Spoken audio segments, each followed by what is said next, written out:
Bonjour Maxime, Hello, salut Seb. merci d'être là. Tu connais tes 45? Oui, oui, oui, je connais. Génial. En fait, je cours beaucoup et quand je cours, j'écoute des podcasts, donc tu fais partie de la Fave List, ouais. Eh ben, c'est sympa. Eh ben, te voilà de l'autre côté du coup là, pour le coup, tu vas t'écouter alors sur le prochain là. Ouais, quand je Il est cours, je bizarre. m'écoute pas en revanche. Je suis pas narcissique à ce point. Bon, t'es le cofondateur de Time avec deux i, Oui, absolument. fintech française que tu as lancé il y a 10 ans. Tu vas tout nous raconter.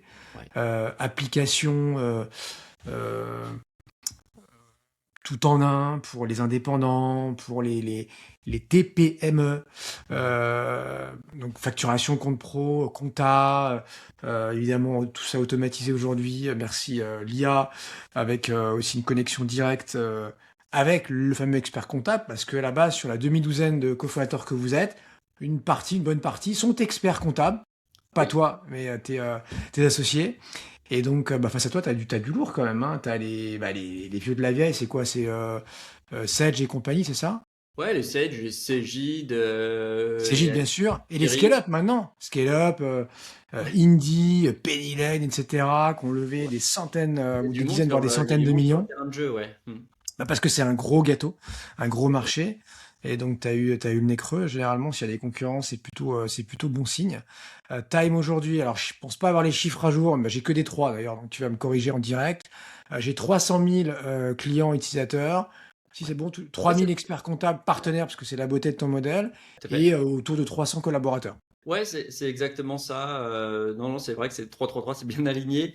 Et puis, bah, si tu vois, si je devais compléter, on est sur une base à 60 millions d'ARR et à peu près ouais, 50% de croissance et- à l'année, oui.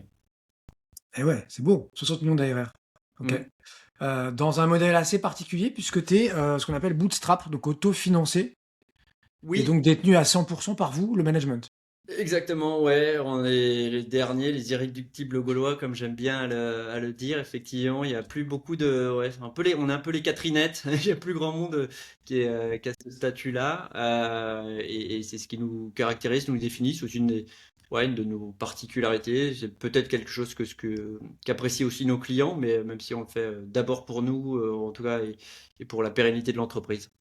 Ah, tu Donc, nous expliqueras ce choix, hein, parce que c'est yes. évidemment, enfin, peut-être qu'à la base c'est pas un choix, mais rapidement c'est sûrement devenu une force.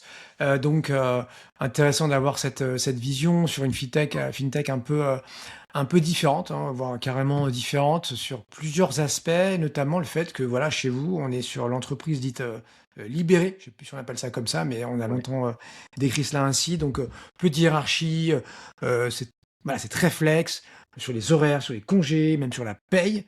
La Ouais. rémunération est libre. Alors j'imagine dans un certain cadre, hein, mais on peut pas faire ce qu'on veut, mais quand même, tout Mm. ça est très atypique et flexible chez toi. Et puis bah il y a de l'actu puisqu'il y a la facturation électronique là qui va être obligatoire pour tout le monde.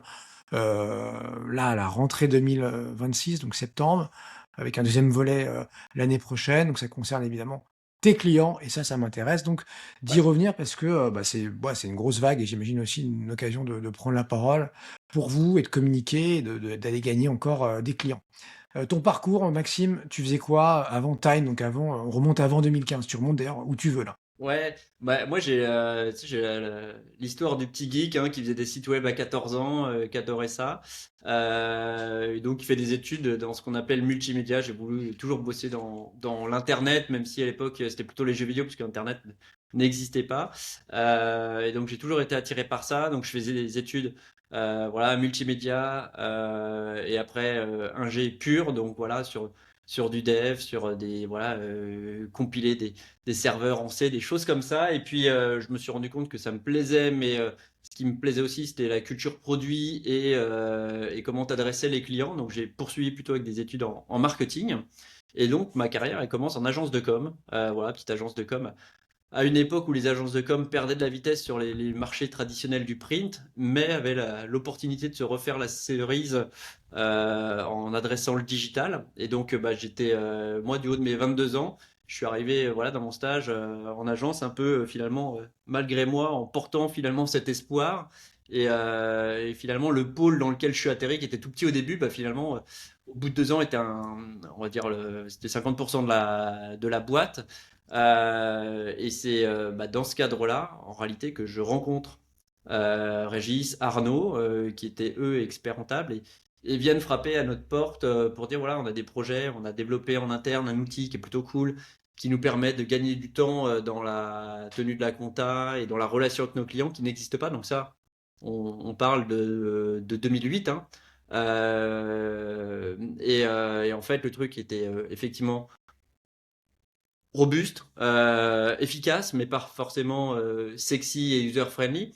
Et donc, nous, on commence à collaborer comme ça, d'abord en tant que presta. Et assez vite, bah, on se tape dans la main parce que très bon fit. Et voilà, moi, j'étais emballé par leur énergie, leur charisme. Et donc, on décide de bosser ensemble.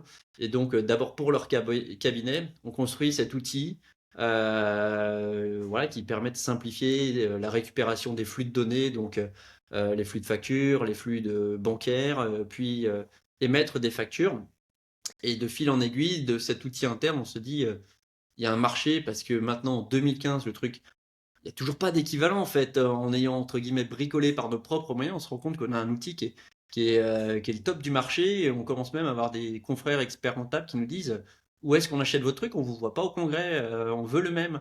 Et Mm. donc, bah, on décide en 2015 vraiment de faire un spin-off, de dire ok, ce qu'on a construit en interne, il y a un marché, on va le distribuer à toute la profession comptable finalement, et donc on va devenir motoriste pour toute la profession en vendant ce qui a fait notre succès sur ces 5-6 dernières années. Et donc Et c'est vous comme faisiez combien de chiffre d'affaires, vous, à l'époque? bon, à l'époque, le cabinet, j'ai pas en tête, ça devait faire une vingtaine de millions d'euros, tu vois, mais c'était vraiment une activité d'expertise comptable, pas dire traditionnelle, mais qui vivait de ce métier d'expert comptable. Et l'outil qu'on a développé n'était que voilà une façon de produire la compta différemment, tu vois, comme aujourd'hui, je sais pas, tu as des Airtable à mon avis, ou des choses qui doivent tourner dans les cabinets, des trucs très maison qui permettent de processer un certain nombre de choses. Nous, c'est vraiment un outil interne qu'on avait développé, notre petit SaaS à nous. Bah, vous Euh, avez eu le nez creux parce que tu vois, le spin-off, il est devenu trois fois plus gros 10 ans après, donc c'était une bonne idée, ouais, quoi. ouais, ouais, le spin-off, on a eu le nez creux. Et très marrant, c'est que en 2015, quand on se lance, il y a QuickBooks qui arrive à peu près 6 mois après. Donc QuickBooks, géant américain qui appartient à Intuit, capitalisation énormissime. Et là, on se dit, oh putain, les ricains arrivent et ça va être compliqué parce Ça a fait que peur à beaucoup de monde, hein. Bon, au final, ils se sont crachés en France, mais ça a fait peur à beaucoup de monde. Tu as eu un mm. espèce de mur de l'Atlantique qui s'est mis en place pour le coup. Un anti, non, on veut pas des vilains américains, etc. Bon, il se Mm. trouve que le produit était objectivement pas très bon, Mm. que les dépenses en marketing étaient, enfin, Énorme, jetaient l'argent par les fenêtres, disproportionné, ouais, par rapport à ce colossal. qu'ils Voilà, et donc crash proposaient. industriel, Ouais. c'était pas la première fois qu'ils ont craché, mais en plus il y a eu le Covid, ils ont eu des restrictions très fortes post-Covid, même très longtemps après pour pas pouvoir faire d'event.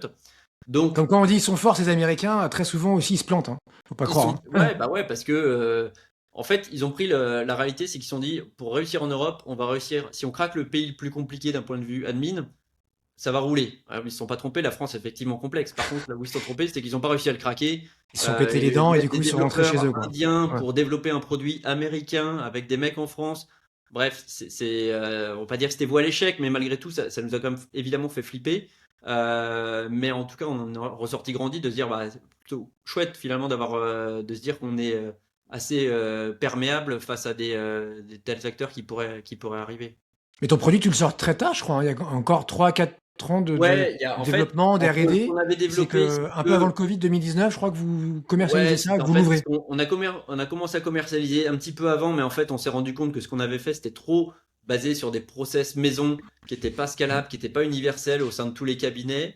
Ok. Donc, voilà, on avait en plus accumulé un peu de dette technique, forcément, parce que ce qu'on avait écrit en 2009, on n'avait pas forcément eu en tête un jour ça deviendrait ce business-là.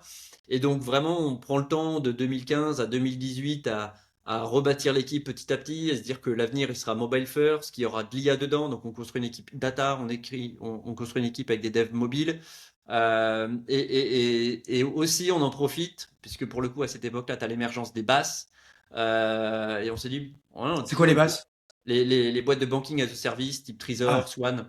Et donc, en ok. fait, on se dit que on a toujours eu peur que les banquiers bouffent les comptables, parce qu'on s'est dit, putain, ils ont quand même une donnée énorme, ils ont qu'un pas à faire. Et en fait, à cette époque-là, on s'est dit, putain, il est possible de devenir banquier, et donc d'aller occuper leur terrain. Et donc, on est, nous, agents d'établissement de paiement dès 2017, tu vois, parce qu'on a vraiment cru qu'il y aurait une convergence entre des usages bancaires de paiement et des usages comptables gestion. Et donc, c'est vrai que toute cette période-là, on reconstruit Cette le guéguerre produit. perdure d'ailleurs, hein, tu le vois dans tes concurrents et néanmoins amis, des Penny Lane et Conto, ouais, se tirent la bourre sur les cartes Exactement, pro, ouais, ouais, bah etc. pour le coup, eux, ils ont tout de suite, nous ont tout de suite emboîté le pas, contrairement par exemple aux vieux acteurs de la compta qui au début nous ont dit c'est quoi ces outils tout en un, machin, et aujourd'hui ils s'y sont tous mis, tu vois. Mais effectivement, on a reconstruit le produit pendant les 2, 3 premières années, on a commencé à le commercialiser et on a pris du temps pour vraiment bien le lancer sur le marché parce qu'on s'est rendu compte que ce qui était bon pour notre cabinet historique ne l'était pas pour tous les cabinets, et c'est vraiment à partir de 2019 où là, on lance le produit. Et puis après, il y a le Covid. Donc, la nécessité pour les cabinets, la prise de conscience de pouvoir dématérialiser comme voilà, le flux de données. Et donc là, il y a eu cet envolé-là. Et puis après, bah, d'autres acteurs qui sont arrivés. Enfin, plein d'autres acteurs. On parle de Penny, mais il y en a plein d'autres qui sont arrivés à cette époque-là. Et donc, tu as eu vraiment un boom de la compta tech sur 2020, 2023, 2024, qui maintenant se consolide beaucoup. Mais effectivement, on s'est lancé pendant ce laps de temps-là qui a été assez porteur en fait. Ça se consolide, pourquoi il y en a qui se sont rapprochés, il y en Alors, a qui tombent tu as là. deux mouvements. Alors, tu en as trois. Déjà, tu as les boîtes qui sont juste mortes entre-temps. Tu as eu beaucoup de levées de fonds, notamment Penny Lane, mais Conto, si tu vas par là. Et puis, tu as des acteurs qui viennent investir. Je pense à des boîtes comme Visma, qui ont racheté beaucoup de boîtes en France, hein. Je pense une quinzaine d'acteurs sont passés sous le pavillon Visma, donc une boîte danoise, si je dis pas de bêtises. Et donc, qui ont racheté toutes ces briques-là, petit à petit. On ne sait pas exactement, on va dire, la tête qu'aura le Pulse à la fin, mais ils ont racheté beaucoup de boîtes. Et puis après, le dernier en date enfin, qui fait quelques rachats, c'est Team System, l'italien. Tu vois, qui a racheté celle-ci il y a pas si longtemps, qui avait racheté Clémentine, ACDR et plus récemment. Et donc des boîtes franco-françaises d'un point de vue capital, d'un point de vue gouvernance et même localisation, bah, il y en a plus légion en fait, hein, et on est un ou deux finalement dans ce cas de figure-là, ouais. Ouais, Visma norvégien lancé à Oslo il y a 30 Norvégien, ans. pardon, voilà. Pas de souci. Donc, toi, rapidement, est-ce que tu comprends sur un sujet, ouais, pas forcément sexy, etc., qu'avec Time, tes associés, vous venez tous de plus ou moins de l'expert comptabilité, vous allez faire bien plus qu'un logiciel comptable. Oui. Ouais, Ouais. notre sujet d'ailleurs, tu vois, on s'est pas appelé, je dis n'importe quoi, compta futur. On s'est appelé Time parce que notre but, ça a toujours été de faire gagner du temps à l'entrepreneur. La Mhm. compta est une façon de lui faire gagner du temps, mais quand on va sur le banking, c'est pareil, c'est une façon de lui rendre service, de lui faire gagner du temps. Et d'ailleurs, ce qu'on offre aux experts comptables, c'est pareil. Quelque part, on leur offre du temps, on leur simplifie la vie. Et demain, on pourra en parler, mais on ira sur d'autres sujets, on ira sur de l'assurance. Il y a d'autres domaines qui nous intéressent aussi. Et comme Penny Lane, vous êtes smart, c'est-à-dire que vous prenez pas en frontal votre profession d'origine, vous êtes leur partenaire. Donc, tu as à la fois tes clients Ouais, finaux, entreprises, entrepreneurs, et les experts comptables. ouais, complètement. Nous, on est vraiment entre les deux pour leur rendre service, pour leur permettre de gagner du temps au quotidien, pour simplifier la vie de leurs clients. Et on est vraiment ce trait d'union-là, en fait. Et c'est ça qui est vertueux, en fait. C'est-à-dire que plus tu utilises, d'ailleurs, tu peux utiliser, pareil avec Penny, mais tu peux utiliser Time, juste la partie client, mais pas la partie cabinet. Et ça marche aussi dans l'autre sens. Mais là où ça apporte le plus de valeur, c'est quand les deux parties utilisent le produit. Parce qu'effectivement, et nous on le constate sur le NPS, tu vois, tu as un NPS qui prend quasiment 20 points lorsque les deux parties utilisent le produit parce que ça a été pensé pour. Et la réalité, c'est que c'est compliqué de penser un produit comme ça à deux têtes. C'est bien pour ça qu'on a réussi à percer, c'est qu'avant, il y avait des acteurs qui faisaient uniquement un logiciel de comptabilité, tu vois, les Cégide, ou des acteurs uniquement de pré-compta. Mais pour faire parler ces deux systèmes d'information, bah, c'est compliqué si tu le conçois pas à la base. Et nous, c'est vrai que très tôt, on l'a nativement pensé comme ça. Et c'est ce qui fait que on apporte une efficacité assez redoutable avec des gains de productivité qui peuvent être de 3 ou 4 en fait. Donc c'est vrai que c'est des changements de paradigme importants pour les cabinets, mais ils s'y retrouvent très vite, forcément. Ça veut dire que ton expert comptable, il a moins de temps à passer sur la production, il va plus Ouais. aller dans le conseil alors? Je vais te faire un exemple, une déclaration de TVA dans un cabinet normal, ça peut te prendre, toi, collaborateur comptable, 15 minutes sur un dossier, tu vois, et tu vas traiter 30 dossiers. Sur Time, nous, on a des fonctionnalités, des algos qui te permettent de la faire en automatique, c'est-à-dire vraiment sans les mains. Et ça, c'est à peu près 30 à 40% des TVA. Et tout le reste, c'est pas en automatique, mais c'est 1 à 2 minutes, tu vois. Donc les gains de temps, ils sont massifs. Donc après, le cabinet, il fait ce qu'il veut de ça. Soit il revend ce temps-là parce qu'il peut baisser ses honoraires et garder sa compétitivité, soit il peut apporter plus de conseils, soit il peut faire plus de croissance parce qu'il a la capacité d'absorber plus de dossiers. Voilà, donc après, voilà, chaque cabinet met en place la stratégie qu'il veut. Mais T'as d'autres exemples là? Qu'est-ce qui va disparaître ou qu'est-ce qui a déjà disparu avec l'automatisation et l'IA? bah, tout ce qui va être, tu vois, nous, le lettrage, par exemple, la catégorisation des transactions, toutes ces choses-là, c'est des choses qu'on adresse depuis le début. Quand tu vois, sur tes relevés bancaires, avoir un chèque, bah, pas facile, hein, tu as juste le libellé avec des chiffres derrière et un montant. Tu es obligé de solliciter ton entrepreneur pour savoir à quoi ça va correspondre. Bah, nous, on a des algos, alors ça marche évidemment pas dans tous les cas. Je pris l'exemple du chèque qui est un des plus complexes, des plus particuliers. Mais on a des algos qui te permettent avec une reconnaissance à 80%, de dire, OK, ça, on sait que, je sais pas, tu as payé une amende parce que ce montant-là, ça correspond, je sais pas, à un PV dans la ville de Neuilly, on sait statistiquement que ça correspond à ça. Donc, Et 80%, je me rends pas compte, ça paraît pas mal, mais 20% d'erreur, c'est quand même beaucoup. non, Mais c'est pas vis-à-vis d'un 20% homme, d'erreur. 80% des opérations, on arrive à te dire ce que c'est. Voilà. ah, Et d'accord. après, on Ok, ne ok. sait pas et on demande à Et l'entrepreneur. donc là, il y a un traitement humain, quoi. Ouais, Ok, ok, ok. exactement. Tout à fait. Ça marche. Ouais, Mais ouais, non. justement, c'était ma question derrière. Est-ce qu'il y a quand même moins d'erreurs avec l'automatisation? J'imagine que oui, quand même, non? Il y a moins d'erreurs et c'est toujours ce qui. En fait, tu sais, c'est comme quand tu utilises Waze et la fois où il te fait prendre un chemin qui est un peu merdique. Ah putain, tu pestes là-dessus. Sauf que tu Ouais. oublies que 99% du temps, il te Oui. fait gagner du temps, tu vois. Donc ça, tu as eu cette pédagogie-là qui a dû avoir lieu au début, puisque bah, tu as cette réticence de oui, mais c'était mieux avant, machin. Ouais, mais attends, t'oublies que maintenant, le temps que tu gagnes en fait sur tes dossiers, tu arrives à monter à 60, 80, 90 dossiers par collaborateur, alors qu'avant, tu en traitais 30. Et c'est vrai que et tes clients, ils sont pas moins bien traités qu'avant, tu vois, typiquement. Donc, tu as vraiment ce genre de choses qu'on a pu apporter. Le plus dur techniquement, tu dirais que c'est la facture, c'est le paiement, c'est justement cette catégorisation comptable. Tu parlais de lettrage. Je sais pas si c'est la même chose. Ou c'est la conformité, c'est quoi? C'est la compta en tant que telle. La compta, tu as une barrière métier qui est forte. C'est-à-dire que, alors, c'est le plus dur, entre guillemets. Pas pour nous, parce que on vient de ce monde-là, dans les 6 associés, tu vois, enfin, on a tous bossé en cabinet, il y en a 3 qui sont experts comptables, Xavier qui était le plus jeune expert comptable de France, donc voilà, on a une vraie compétence métier très forte là-dessus. En revanche, la barrière métier, elle est là. Donc pour nous, elle est là, cette marche-là est pas si haute, mais par contre, quand on regarde d'autres marchés tels que l'assurance ou le banking, finalement, bah, ça nous paraît presque plus facile en fait, tu vois. Même si c'est des sujets qui de base sont extérieurs aux nôtres. Voilà. Facturation en soi, c'est pas très compliqué particulièrement. Ouais. Bon, grosse année pour vous, hein, à partir du 1er septembre 2026, Ouais. toutes les boîtes doivent recevoir dans un premier temps des factures électroniques. L'année prochaine, ce sera voilà, un cran dessus, il Édition. faudra voilà, émettre et recevoir. Qu'est-ce que ça va changer là? Est-ce qu'il faut s'attendre à une sorte d'embouteillage dans les prochains mois?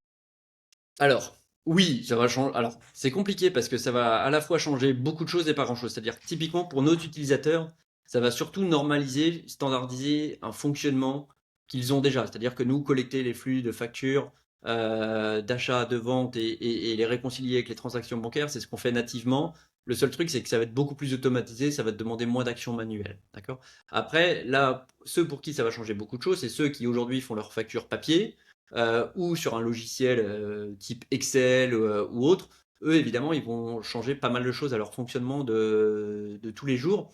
Mais quelque part, je crois que c'est. Faut pas s'en faire une montagne. C'est-à-dire que moi, je vois ça vraiment comme.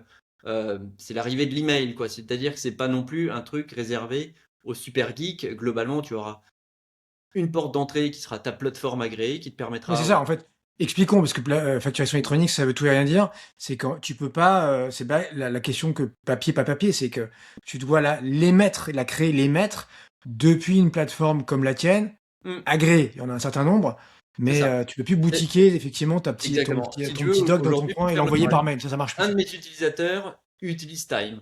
Enfin, utiliser Time, je vais prendre le passé. Un de mes utilisateurs, entreprise A, fait Hmm. ses factures sur Time et veut envoyer sa facture à une entreprise B qui utilise aussi Time. Bah, finalement, il va le faire par mail et l'entrepreneur B va récupérer son mail et uploader sa facture dans son Time à lui. Ce qui est un peu dommage puisque finalement, on pourrait se dire, on peut faire juste un lien entre les deux. Et voilà, donc la facturation électronique, c'est ça, c'est que finalement, on va créer des tuyaux entre tous les logiciels pour qu'ils puissent échanger directement les factures et au-delà des factures, un certain nombre d'éléments de données, des métadonnées, notamment des statuts pour savoir si la facture elle est payée, si elle est rejetée, s'il y a un litige dessus, et ça de façon beaucoup plus rapide. En éliminant tout un tas de canaux comme le papier ou des logiciels non conformes. Voilà. Donc finalement, ça va homogénéiser l'échange des données. C'est ça qu'il faut retenir. Mais c'est quoi l'esprit de la loi? Parce Alors, que c'est une contrainte c'est une contrainte en plus, ou c'est justement pour ce que tu semblais dire alors, potentiellement aller débusquer, j'en sais rien, ceux qui sont systématiquement en retard, voire les mauvais ouais. payeurs, etc. Ah, C'est ce qui quoi est sûr, le c'est que truc si là? tu demandes à des entrepreneurs, là, si je vais à Saint-Lazare, que je prends 10 entrepreneurs dans la rue, que je leur dis, qu'est-ce que vous voulez, les gars? Moins d'impôts, moins de charges, un code du travail plus flex, ou on arrête la facture papier. Ils vont dire non, facture papier, c'est pas le sujet. Mais cette réforme, elle est là, et elle est bien là, et elle s'inscrit dans une démarche globale européenne, d'accord? Qui consistera à homogénéiser la façon de collecter la taxe, enfin la TVA en Europe. Nos amis italiens, ils sont passés il y a quelques années. Nos amis belges, ils sont passés il n'y a pas très longtemps. En Amérique latine, c'est déjà la norme depuis quelques années. Ils sont en avance là-dessus. Mais eux, tu sais, ils sont passés du full blanchiment papier à un truc du coup très, on va dire, très 2.0. Nous, on y va de façon un petit peu plus progressive. L'idée de l'État derrière, c'est quoi? C'est redonner de la compétitivité aux entreprises. On estime que le temps passé en gestion administrative de tes factures, que ce soit pour l'envoyer, les recevoir, les relances, etc., c'est de l'ordre de 15 euros par facture. On estime que demain, ce coût-là, il redescendra à 1 euro par facture. Donc, d'un point de vue compétitivité, on va dire européenne, ou en tout cas française, on va rendre du temps aux entrepreneurs. Ça, c'est l'argument peut-être marketing. Le deuxième, il est de l'ordre fiscal, puisqu'on va avoir, on va dire, moins de fraude à la TVA. Donc l'État mise sur 3 milliards d'euros de TVA qui seraient récupérés par an. Donc je te cache pas que par les temps qui courent, ça les intéresse un petit peu. Et puis après, le dernier intérêt, c'est quand même de se doter d'outils de surveillance de l'activité économique un peu plus en temps réel, plutôt que de constater les faillites d'entreprises a posteriori sans savoir vraiment se les expliquer. Là, on saura beaucoup plus facilement, et l'exemple du Covid est souvent cité, de se dire, OK, si on avait eu ça pendant le Covid, on aurait pu voir quelles boîtes étaient vraiment les plus en galère et peut-être proposer des PGE adaptés sur certains critères plutôt que de faire all-in comme ce qui a été fait. Donc voilà, l'État aura vraiment un pouls en temps réel des activités qui se portent le mieux, des délais de paiement qui explosent, etc., etc. Voilà. Comme toute industrie, hein, vous avez votre jargon. Moi-même, j'y comprends absolument rien. Je vais pas te mentir. Vous parlez de mailles, d'adressage. Ouais. Qu'est-ce qu'il y a d'autre? Il y a Bon, il y a des tonnes de choses, mais en fait, j'y pensais. l'acheminement. Ouais. Je pense on fait une grosse connerie à rentrer dans le jargon. Le problème, c'est que cette réforme-là, elle est portée par des experts et elle est jusqu'à présent, elle est communiquée par des experts. Mais c'est comme si tu commences à expliquer l'envoi d'un SMS en disant, OK, il y a un protocole, ça passe par du TCP, derrière, il y a un ACK qui est renvoyé pour confirmer que le truc. Putain, en fait, tu t'en fous. Toi, en tant qu'utilisateur, franchement, tu t'en fous. Quand bien même tu es ingé, tu fais ton WhatsApp, tu fais ton truc, tu veux plus savoir ce qu'il y a derrière, comment ça fonctionne. Et Ouais. je pense que le T'as, problème, c'est t'as qu'on a complètement raison, mais on commence à recevoir, tu vois, des mails comme ça de prestataires qui te disent c'est quoi votre adresse de routage, monsieur, quoi, Ouais, dites-moi. voilà. Non, mais je pense que ça va vraiment se simplifier au fur et à mesure et ça deviendra un non-sujet. Et je pense que dans 2 ans, tout le monde se dira, putain, qu'est-ce que c'est vraiment plus pratique. C'est comme la signature électronique, tu vois. Quand tu Hmm. reçois un YouSign ou un DocuSign, tu signes le truc. Maintenant, il y a tout un tas de protocoles et de mesures d'authentification, de KYC qui sont derrière. Si tu laisses un expert technique de DocuSign t'expliquer la signature électronique, tu te tires une balle Hmm. et tu sors de là, t'as rien compris en plus. C'est clair. Et finalement, facture électronique, je pense qu'on arrive maintenant à plus le vulgariser, mais on a commencé à rentrer dans du jargon d'e-reporting, etc., qui est pas si important que ça pour l'entrepreneur du coin, l'artisan, tu vois, lui, il s'en moque complètement de ces choses-là. Bon, tu vas m'expliquer dans un instant ouais, pourquoi vous n'avez pas eu besoin pour vous développer de lever des fonds contrairement à tous vos petits camarades. Tu vas m'expliquer aussi pourquoi cette culture très très libre, voire libérée que tu as installée il y a 10 ans avec tes associés et qui visiblement fonctionne. Il y a peut-être eu des hauts et des bas, etc. Donc avec plaisir pour avoir quelques anecdotes. Ouais. Mais d'abord, juste pour finir sur vous et votre actu récente, je vois que vous êtes allé chercher l'agrément d'établissement de paiement. À quoi ça sert en 2 mots? Pourquoi? Aujourd'hui, donc, on fournit des moyens de paiement, donc une carte Mastercard. Nos clients ont un IBAN, voilà, donc ils peuvent être payés super facilement. Pour ça, on s'appuie sur une API, donc qui est celle de Trésor en l'occurrence, tu vois, qui est vraiment un des pionniers, le premier BaaS en France. BaaS égale Banking as a Service, pardon. Voilà, donc une boîte qui propose ça, et nous derrière, on construit notre interface, notre front. C'est super pour se lancer parce que tu as des features sur étagère, etc. Conto avait fait exactement la même chose quand ils sont lancés, ou Shine d'ailleurs. Et aujourd'hui, nous, avec presque 10 ans d'expérience en la matière, on a décidé d'obtenir notre propre agrément, donc de ne plus être agent d'établissement, mais de devenir vraiment établissement de paiement.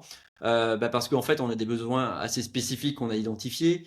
On a des process qu'on veut vraiment sur mesure. Et typiquement, on peut pas être servi par un BaaS. Tu vois, un BaaS, par exemple, il va avoir comme client Time et Lydia. Alors, pas du tout les mêmes clients. D'un côté, il a du B2C, d'un côté, il a du B2B.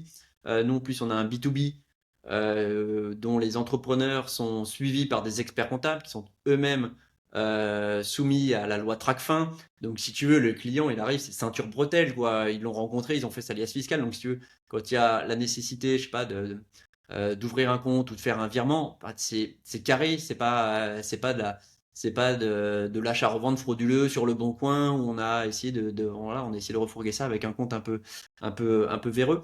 Donc c'est pour ça qu'on a décidé d'être établissement de paiement pour vraiment pousser l'expérience client au plus fin, des usages de gestion et vraiment avoir quelque chose sur mesure par rapport à nos ambitions pour les années à venir. Et est-ce que, reprends ma question de tout à l'heure, mais est-ce que demain, justement, on pourra traquer les mauvais payeurs et imaginer, pourquoi pas, en France comme aux US, j'en sais rien, ouais, une sorte de scoring, tu vois, de comportement, Ouais, de alors ça, de ça paiement? existe, Ouais. ça Alors là-bas, c'est existe plutôt sur le aussi. crédit, mais ouais. Voilà, c'est surtout les sujets de financement, ça. Mais oui, ce Mmh. sera complètement possible. Et on le sait pas encore, mais c'est sûr que c'est sans doute un des enjeux, même de la part de Bercy, d'avoir des infos là-dessus, Mmh. pour pouvoir ajuster certaines choses. Bon, je le disais, modèle entreprise atypique parce que, autofinancé et parce que, non, c'est Non, pas non, je atypique, disais, tu oui, dis? oui, tout à Ouais. fait. Enfin, quoique, attends, quoique atypique de la French Tech, mais On la n'est pas la plupart des seule. boîtes, Ouais. au mieux, ont des banques, sinon elles se débrouillent toutes seules et oui, elles Oui, ont des mais, cash mais flows tu fais bien et de le rappeler parce qu'effectivement, on passe un peu pour le mouton noir, etc. Mais il faut quand même pas oublier dans quel monde on vit. On n'est pas, enfin, le pays des licornes reste le pays imaginaire. Et la réalité, c'est 95% des boîtes, enfin, je n'ai pas la stat en réalité, mais n'ont pas de VC au board et d'ailleurs connaissent pas t'es ni le plutôt à premier mot ni le 99 deuxième. ou 9%, hein, sûrement. Ouais. Voilà. Donc c'est vrai que c'est pas si atypique que ça. Ça l'est dans un monde de start-up, ça l'est dans les fintech. Mais en tout cas, pour nous, euh, c'était évident. C'est-à-dire que déjà, alors c'est un choix parce que on le veut, d'accord. Je te cache pas qu'on a je pense, des sollicitations toutes les semaines, si ce n'est tous les jours, hein, si je combine ça avec tous mes petits cofondateurs, je pense que là, on a un Google Sheet où on les empile et il est bien rempli. Mais en Et vous revanche, avez essayé à l'inverse il y a 10 ans ou pas du tout? ah non, non, non, non, non, non, Non, jamais. jamais. Non, non, Donc vous êtes jamais allé les voir et vous leur avez toujours dit non quand ils vous ont non, bien sûr. sollicité. Non, mais on a eu la chance d'avoir déjà des clients Day One finalement par le spin-off, donc de pouvoir financer ça. Et on a eu la chance quand même d'avoir on était quand même très petits au début hein, dans la boîte, mais on a eu la chance de pouvoir, on avait par notre activité, on va dire historique d'expert comptable, bah, la confiance des banquiers. Mhm. Et donc assez rapidement, on a réussi à obtenir les financements qui nous ont permis d'avancer. Alors c'est sûr que 10 ans après, 11 ans après, on n'est que 300 et que d'autres boîtes sont 1500 au bout de 3 ans. Bon, et en même temps, il y a combien de boîtes ont fait des séries A, B et C et n'existent plus au jour d'aujourd'hui, tu vois. Donc oui, des fois, il y a C'est des qui choses. 1500 au bout de 3 ans? C'est Pennyline, c'est qui? Je crois qu'ils sont un peu Même pas? moins, Ouais, mais des Payfit, des Spendesk, tu vois, c'est des boîtes qui ont grossi très d'accord. très vite en termes Bah, d'effectifs. ils ont un peu ouais, réduit la Voilà, mais voilure depuis. alors, c'est un cercle qui est vicieux, c'est-à-dire que tu lèves énormément, lever énormément, ça veut dire que tu vas avoir des attentes très fortes de la part de tes actionnaires, évidemment, ils sont pas, enfin, c'est pas Emmaüs, ils vont te pousser peut-être à aller à l'international, et si tu regardes ces boîtes-là, bah, elles n'ont pas ouvert tant de marché que ça. Et vous êtes resté en France alors? Oui, on reste en France et on restera en D'accord. France, c'est à peu près certain. Ah, Déjà parce que t'iras pas vendre ton logiciel ailleurs. non, je pense pas. Je pense pas. Ok, Si tu veux, déjà, le marché français est gros, très gros, ok. et complexe, mais les autres marchés sont aussi complexes. Et faire de la compta en Allemagne, tu vois, typiquement, on n'a pas forcément cette volonté-là. Et Mais souvent, ceux qui disent non au VC, au fonds de capital risque, vont quand même dire oui à un LBO, à du private equity. Ça a été votre cas ou pas? non, du tout. Non, non, non, non. Pour le moment, Et comment on résiste à ça? Parce que moi, je suis investisseur, je te dis, bon, allez Maxime, franchement, là, vous avez 10 ans, tu vis peut-être bien, voire très bien, mais on fait une petite règle de 3, 60 millions de revenus annualisés. Allez, je te donne une valo généreuse de 250 millions, enfin généreuse, 250 millions. Et puis, je te demande pas de rentrer dans ce ouais, VC ouais, game, ouais, juste du cash out.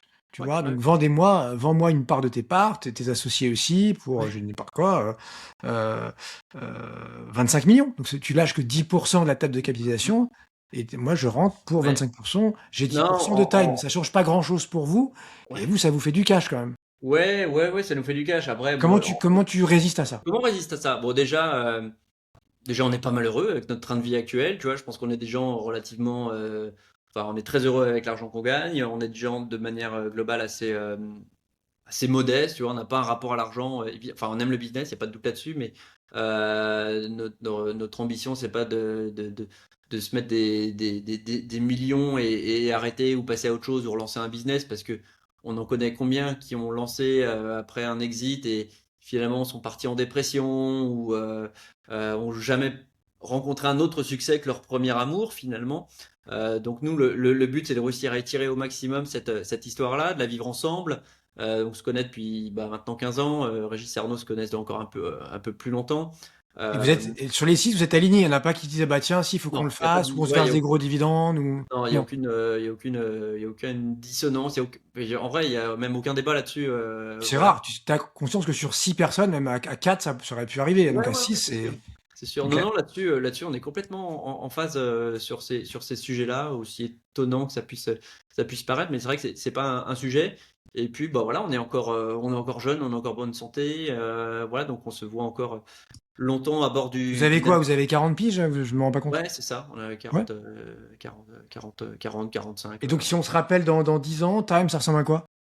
Écoute, si on se rappelle dans 10 ans, je pense que ça aura plus grand-chose à voir parce que déjà, il y aura ce tsunami de la facturation électronique, mais surtout ce raz-de-marée de l'IA. C'est ça qui changera énormément de choses, à mon avis, Hmm. à tous les niveaux, parce que bah, juste le monde du travail, il n'y aura plus rien à voir. Aujourd'hui, tu as 20 000 experts comptables, 200 000 comptables sur cette profession-là. pareil au niveau des développeurs, tu as énormément de développeurs maintenant. Est-ce que tu as besoin d'avoir autant de développeurs pour produire les mêmes produits? C'est pas dit quand tu vois un Claude ou autre, ce qu'il est capable de shipper. Donc le time dans 10 ans, à mon avis, à mon sens, et l'avenir, en tout cas le passé, me fait dire que c'est difficile de prévenir ce qui se passera dans 10 ans, parce qu'honnêtement, il y a 10 ans, tu m'aurais dit est-ce qu'on en est là Ouais, aujourd'hui? c'est dur, c'est dur. J'aurais pas dit. 2036, c'est loin. Déjà, Ce qui est sûr, 2030, ce c'est serait pas que mal. on va continuer à diversifier énormément ce qu'on fait.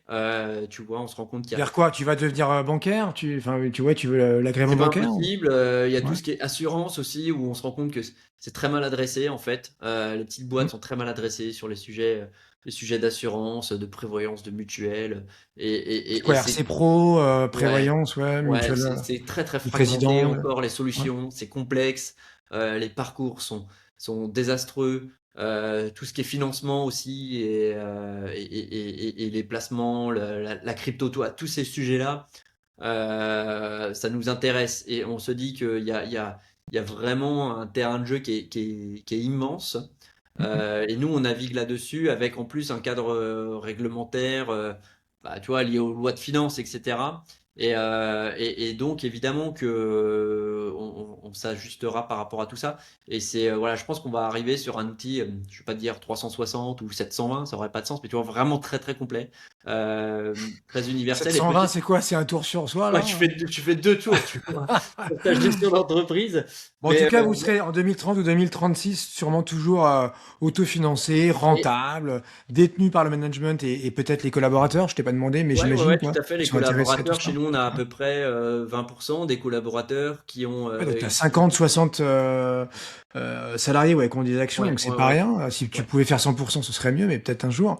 ouais. Et surtout, vous êtes, c'est aussi pour ça que je t'ai appelé aujourd'hui, donc prenons quelques minutes pour en parler. Oui. Enfin, c'est aussi pour ça.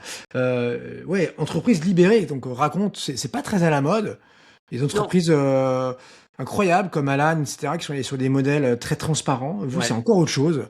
oui, Alors, c'est encore autre chose. raconte-moi ça, là. Alors, bah nous, on a toujours été un peu déjà curieux et attirés par ces modèles d'entreprises libérées. Tu vois, Isaac Getz, on lisait ces sujets depuis un petit moment. Zappos aussi, l'entreprise du bonheur, tout ça, ça nous a toujours attirés. Et je pense qu'au fond, nous, on a toujours été, on va dire, assez humanistes et généreux à se dire, ok, l'humain, avant de le défier, se dire qu'il est mauvais, on doit d'abord le considérer comme bon. Je pense et c'est là aussi, tu vois, quand tu parlais des cofondateurs et de l'alignement, je pense on s'est toujours tous retrouvés là-dessus. Et en fait, ça nous a toujours trotté en tête. On a voilà toujours fait des trucs sympas pour les salariés. Et ce qui s'est passé, c'est en 2017, très sincèrement, on a, je crois, dans la même semaine, un dev qui décide de nous quitter, voilà, qui nous dit bon, voilà, Maxime, je préfère partir. Donc je creuse un peu le truc et je me rends compte que le type, en fait, il voulait juste une augmente de 200 balles par mois, en fait, parce qu'il partait chez un concurrent, mais pour une augmente qui finalement était ridicule. Et là, tu te dis, en fait, les 200 balles, tu me les aurais demandé, je te les aurais données, ça m'aurait. Franchement, je t'aurais même mis 250 si tu voulais, mais ça m'aurait empêché de repasser par un cabinet de recrutement qui m'aurait pris un steak à 15-20% et derrière attendre la personne, la former, etc. En vrai, si tu avais su que tu vois, le compte bancaire il était ouvert, t'aurais pioché dedans, ça m'aurait pas dérangé du tout en fait. Et dans ce laps de temps de 15 jours, on a de la même manière un salarié, un stagiaire, un super stagiaire d'Epitech qui nous dit, bon bah le stage se termine, mais désolé, je vais aller à SF parce qu'on me propose 150 000 dollars en sortie d'école. Là on dit putain 150 000 dollars, mais je veux dire, on sera jamais compétitif d'un point de vue rémunération dans l'absolu. Et donc on commençait aussi à bosser avec des freelances et le freelance dit non mais moi j'aimerais bien bosser chez vous, mais j'aime trop avoir les horaires que je veux, bosser quand je veux, etc. Et donc tout ça, on s'est dit putain, mais en fait, il faut qu'on arrive à créer un environnement où finalement tu mélanges cet aspect projet, entreprise, voilà, avec cette vision un peu commune, et malgré tout offrir la flexibilité parce que les gens, ce monde du travail et en fait les codes du travail sont un peu dépassés, et infantiliser les salariés avec des process que nous impose le code du travail, mais aussi de management classique, tu vois, tu fais pas ça, t'auras pas ça, tu fais ça, t'auras ça. typiquement, le commercial, tu vois, ah, tu signes ça, t'auras ça. Bon, si t'as signé un dossier de merde, c'est pas grave, t'auras quand même ta carotte. Mais l'être humain, il fait quoi? Il va juste chercher la carotte sans se soucier du dossier qu'il a rentré. Donc Et là, vous donc, cassez tout. Pas de ouais, hiérarchie, énorme flexibilité. Et flexibilité, ouais, ça veut dire quoi? Ça exactement. veut dire ton employé, il choisit ses horaires, il choisit ses congés, et il Ouais. choisit sa rémunération. Et son lieu de travail, ouais, tout à fait. Et ça, on le met en place en 2017 de façon assez binaire. C'est-à-dire qu'on réunit tout le monde un lundi matin pour dire les gars, on était une trentaine à l'époque, rue Beaubourg, on en parlait. Les gars, on a l'impression que la machine, elle est cassée et qu'on peut faire beaucoup mieux. Et on va se lancer dans un truc un petit peu fou. Voilà, donc on leur explique un peu l'entreprise libérée et on leur donne ces 5 piliers-là, de dire, OK, nous, on veut qu'il n'y ait pas de chef. Parce que on commençait, nous, à avoir des débats de, OK, lui, c'est le head of engineering, mais du coup, est-ce qu'il doit reporter au CTO ou au head of machin? Putain, on a T30, il y avait déjà que des H ou des C-level, tu vois. Il y a un moment donné, ça va, on n'est pas dans l'armée à se dire, il y a les colonels, les lieutenants, les machins. Et si tu viens d'embaucher un stagiaire qui est juste une brute, il a droit de pousser des trucs en prod sans avoir à rien faire. Donc j'ai dit, OK, pas de chef, pas de sens. Liberté sur les horaires, parce que on commençait à avoir nos premiers sales, mais tu te rends bien compte que entre un sales qui doit être au niveau de ses clients, et si les clients commencent à 8h, lui il doit être là au taf à 8h, et un dev qui est capable de te pousser les trucs sur GitHub à minuit, en même temps qu'il regarde d'externe, tu n'as pas le droit de les mettre dans les mêmes conditions. Il y a des oiseaux de nuit, il y a des oiseaux de jour. Mais si vous faites les horaires, on s'en fout en fait. Faites le job, on va fixer des objectifs. Si vous les atteignez d'un point de vue délivrabilité, on s'en fout en fait. T'as des devs qui bossent 4 fois plus vite que d'autres. Qu'est-ce que tu veux mettre des horaires pour tout le monde? Ça n'a pas de sens. D'ailleurs, les gens le savent bien. Même chose sur les congés. Au final, je veux dire, les congés, les gens ont un rapport au congé qui est assez particulier. Il y a des gens qui bossent 4 fois plus vite que les autres. Qu'est-ce que tu vas les emmerder pour dire que t'as pas le droit de prendre un jour ou deux de plus parce que je sais pas, ta copine elle est en décalé. Donc on arrive à des systèmes un peu, enfin on est sur des trucs un peu aberrants en France où si t'as pas dépensé tes 25 jours de congés payés, bah ils sont perdus. Putain, tu vois, ça a pas de sens et quand bien même si tu peux dépanner ton salarié parce qu'il veut prendre une, deux, trois journées en plus par-ci par-là. Franchement, dans l'année, tu vois pas la différence toi, en tant qu'employeur. Par contre, lui, tu l'as simplifié la vie et il se sent pas en étau par un cadre. Donc en fait, il sait qu'on lui fait confiance. Il est responsable, il est investi là-dessus. Voilà, on était clair là-dessus. Mais bah, par contre, voilà, on va pas l'infantiliser comme le fait le système du code du travail, à tout fliquer. Voilà. Et Et, la rémunération libre, et comment ouais, tu la fais? rémunération, ça Ça c'était marche le point. comment? Comment t'évites les abus là? Ça, c'était le point plus croustillant. Il y a eu des abus. Si tu veux, au début, on s'est dit, on va fonctionner de façon, on va ouvrir les vannes au maximum pour voir comment ça part. Tu vois, c'est vraiment une logique de dichotomie. On s'est dit, on va laisser ouvert et on va voir dans quelle direction ça part et après on va itérer. Donc au début, c'était open. Et on a eu effectivement quelques abus, mais déjà, pas beaucoup. Et effectivement, des trucs, tu vois, genre soirée de Noël, les mecs prennent un coup, ils se disent, bah, allez, je remplis le formulaire, parce que tu reçois un formulaire, un Google Form tous les mois, pour dire, bah, je veux augmenter ma REM de temps. Et donc là, on a effectivement eu quelques dingueries, mais franchement, je peux les compter sur Allez les hop, doigts de la main. plus 30%. Ouais, c'est un peu de cet ordre-là. Donc là, on a appris, non, on a appris, tu vois, par exemple, on a appris, on a fait de la pédagogie, de dire, OK, maintenant dans le formulaire, tu vas nous mettre depuis quand date ta dernière augmentation. Donc en fait, parce qu'il y a des gens qui disent, ouais, ça fait super longtemps, en fait, quand tu calcules en termes de mois, ah bah non, ça fait que 11 mois, tu vois. Ou bien, on leur a demandé aussi de l'exprimer en pourcentage, parce que bah, souvent, tu sais, même les gens, hein, naturellement, sans être sales, se font un petit arrondi psychologique. Et donc, au final, tu leur dis, en fait, tu te rends compte que ça correspond à 14% d'augmentation. Ah ouais, effectivement, c'est un peu beaucoup, et tu vois. Donc ça nous a permis de faire de la pédagogie pour dire, ok, ce qui était fine de ce qui l'était moins. Et puis, on a beaucoup itéré, et aujourd'hui, le système qu'on a, c'est que les gens peuvent fixer leur salarié sans aucun contrôle. Par eux-mêmes, ils peuvent l'augmenter de 100 euros, par tranche de 100 euros. Mais ça, c'est plusieurs fois dans l'année, au rythme qu'ils veulent, avec comme seule contrainte bah, d'avoir la consultation et donc l'acceptation par un de leurs pairs. Mais le père, il n'a pas, donc c'est pas un N+1 nécessairement, ça peut être quelqu'un d'un autre service, en tout cas c'est quelqu'un qui bosse avec lui, parce que sinon c'est trop facile. On veut pas que ce père-là il soit toujours sollicité parce que tu as des gens qui sont parfois qui disent oui à tout. Voilà, donc ça voilà, faut pas que ce soit toujours sur les mêmes personnes.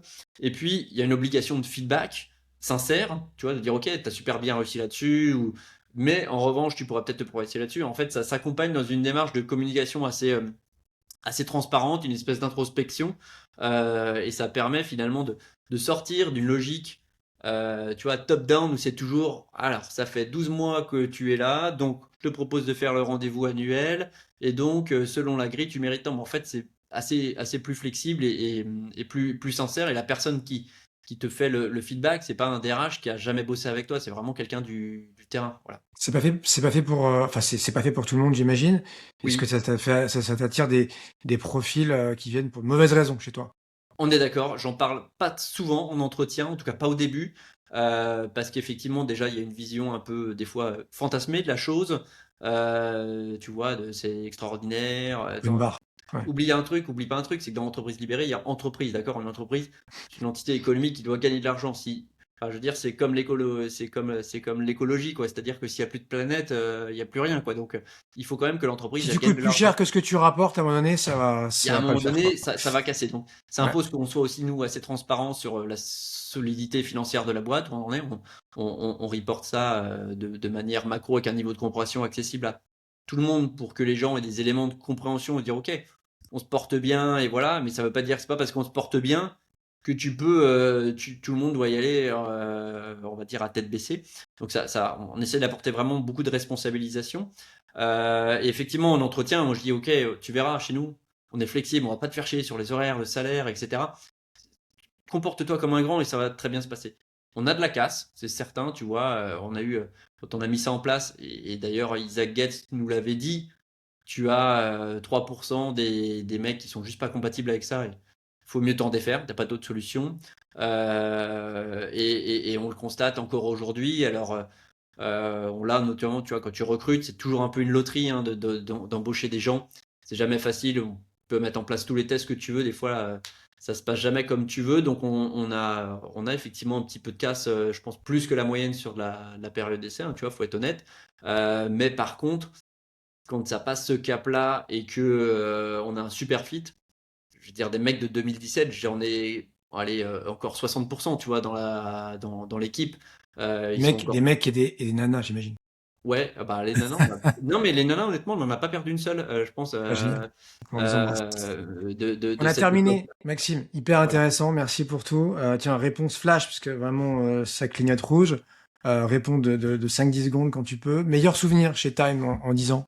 Bah honnêtement, je crois que c'est ce jour-là où on passe. En fait, c'était fou parce qu'on s'est dit, les gars, on passe en entreprise libérée et en fait, pendant une semaine, la boîte, elle était KO debout et c'était incroyable en fait d'observer bah, tes équipes, voir comment elles s'investissent à ce sujet-là. Je pense et ce jour-là, on a vraiment créé quelque chose, quoi. Le moins bon. Bah, le moins bon, c'était justement, c'était cet effet qui se coule quelque part, de se dire, oh putain, est-ce qu'on n'a pas fait une connerie? Parce qu'on a eu quelques petits trucs à gérer comme ça, deux, trois fois, on a eu le doute, mais bah, finalement, on a tenu le cap et aujourd'hui, on regrette pas du tout, quoi. Conseil que tu donnerais à quelqu'un qui entreprend. Je dirais peut-être de pas se lancer. Non, mais honnêtement, N'y allez pas. Ok. n'y allez pas, les gars. Non, mais en vrai, c'est vrai que c'est pas pour tout le monde, faut être Ah bah je clair. dis que c'est le pire job du monde, hein, ton job. Tu vas gérer des emmerdes tout le temps. Hmm. Du C'est matin au pas. soir et un peu les week-ends, Ouais, les ouais, c'est vacances aussi. ça. Tu veux dire, quand tu vas pisser, tu vas y penser. Tes gosses, ils vont. Enfin, ma fille qui a 2 ans, elle sait très bien ça. Elle sait pas dire 50 mots, mais elle sait dire que ça, c'est time, tu vois. Donc, ça va devenir en intraveineuse dans ta vie. Donc, faut que tu sois stable à tous les niveaux. Et surtout, en fait, est-ce que tu es sûr que tu vas gagner de l'argent? Comment tu vas réussir à gagner de l'argent? Ça va être quoi tes clients? Parce que ça suffit pas juste d'être ingé, de savoir construire un produit. Voilà, c'est complexe. Donc, en fait, je dirais, n'y va pas pour voir à quel point le mec il a envie d'y aller. Tu vois, c'est plutôt ça le sens de ma négation. Ouais. Réfléchissez un tout petit Ouais, peu. exactement. Et une personne que je dois inviter sur tes 45, Écoute, non moi toi. j'aime beaucoup Théo Perronin de 900 Caire parce que je trouve le produit, en tout cas l'univers des produits top, incroyable, c'est un marché fou et je trouve qu'en termes de com, ils sont très très bons et ils arrivent à percer. Donc moi je pense que Très bon voilà, en si effet. cette doudoune rose pouvait arriver sur le podcast, ce serait sympa. Il est très bon, t'as raison. Je vais suivre ton conseil. Merci beaucoup, Max. Donc, Time, longue vie à Time, hein, donc qui sera dans 10 ans, toujours autofinancé, rentable et libéré. Donc, Et j'aurais fait le marathon en 3 heures, donc voilà. C'est le moins incertain de ces propositions. Voilà. pourquoi t'es à combien maintenant? Ouais, je suis en 4 heures, hein, donc Bon, il y t'as un peu aura de du temps pour chemin. t'améliorer alors. Ouais, je peux que m'améliorer, ouais. À bientôt. Salut, ciao.